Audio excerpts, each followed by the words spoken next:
And welcome to this edition of the Native News Update on this Thursday, July 5th. I am the host for today's program, Paul DeMain, and many of the stories we read here can also be found at our website at IndianCountryNews.com. And here are some of the news stories from the Associated Press and other Native news sources. The family of a 4-year-old Michigan boy whose burned remains were found buried at his home say it's holding a memorial service for him July 15th. Authorities found the body of Carnell Chamberlain on June 28th at the house on the Saginaw Chippewa Indian Reservation, 70 miles north of Lansing, Michigan. The body of the 4-year-old Michigan boy was so badly burned that authorities had trouble identifying it as human remains initially, a prosecutor said July 3rd during a bail bond hearing for Anthony Bennett, who has also been charged with abusing the boy a few weeks earlier. Family spokesman Kevin Chamberlain says the investigation has forced an indefinite postponement of a funeral. The family said July 3rd that it's now planning a memorial service instead at the Soaring Eagle Casino on the reservation. No one has been charged with the boy's death, but Anthony Bennett, 20, who was supposed to be watching Carnell on June 21st, has been charged with assaulting him in late May or early June. Shelby Tisdale, the director of the Museum of Indian Arts and Culture in Santa Fe, is leaving her post. The Santa Fe New Mexican reports that the Autry National Center in Los Angeles recently announced Tisdale has been appointed to the center's newly created position of vice president of curatorial and exhibitions. Tisdale will be working at the Autry with Rick West, the founding director of the Smithsonian Institute's Museum of the American Indian in Washington, D.C., who was named president and CEO of the Autry just last month. Tisdale said the Los Angeles Museum has a new strategic plan. The government of Brazil's jungle state of Pará says Indians raided and torched a police outpost, apparently retaliating for the release of suspects in the recent murder of a member of their tribe.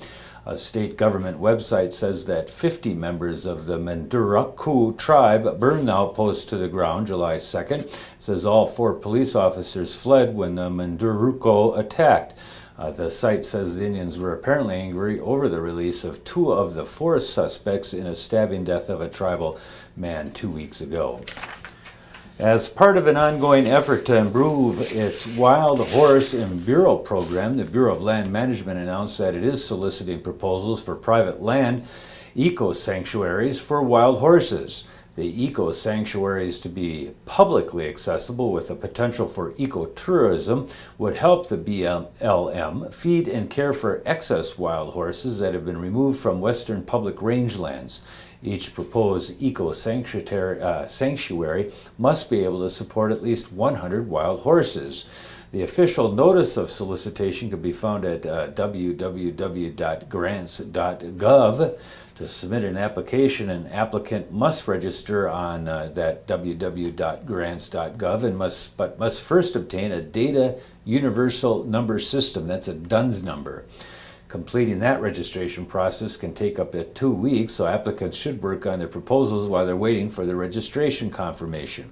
The BLM is preparing to publish a proposed wild horse and bureau management strategy that emphasizes population control techniques, promotes public-private eco-sanctuaries to hold excess wild horses, and encourage ecotourism, seeks to boost adoptions by making more trained wild horses available to the public, and establishes a comprehensive animal welfare program that is built on sound science and research.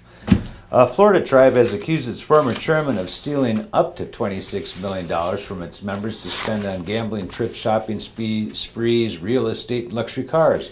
In a federal lawsuit filed in Miami federal court, the Miccosukee tribe accuses Billy Cypress of conspiring to hide the massive web of financial theft, embezzlement, and fraud. Cypress served as the tribe's chairman from 1987 until he was voted out in 2009. The lawsuit also lists 2 former Miccosukee financial officers, 2 former U.S. attorneys, and a Miami brokerage firm as defendants. One of the former Miccosukee financial officers, Julio Martinez, tells the Miami Herald that the tribal council under Cypress' leadership was fully aware of his spending. The Herald could not reach Cypress or his attorneys for comment. LaPoint Financial is partnering with Onaben, a Native American business network, to provide a 2-day Indian entrepreneurship Train the Trainer event on Monday, July 9th and Tuesday, July 10th from 9 a.m. to 4 p.m. at the Fond du Lac Tribal Community College in Duluth, Minnesota. The workshop will introduce attendees to it's called Indianpreneurship Business Planning Curriculum Journey, and will provide participants with training techniques that will assist them in teaching the material to aspiring entrepreneurs. The cost of the training is $550, which includes an instructor and student manual and lunch. Space is limited for that workshop. LaPoint Financial is excited to work with Onaben to make this small business opportunity training program possible. The Lake Superior region is an exciting area to start and grow a business, and this training event will help Ojibwe entrepreneurs in the region and other Native Americans in the region compete regionally as well as globally, says David Fleming, a citizen of the Lakudere Ojibwe tribe and LaPoint Financial Executive Director. To register for the workshop to be held in Duluth, or for more information, you want to contact Veronica Hicks at veronica@onaben.org. And that's going to be another roundup of news from Indian Country on this edition of the Native News Update. Thanks for joining with us, and come back again soon.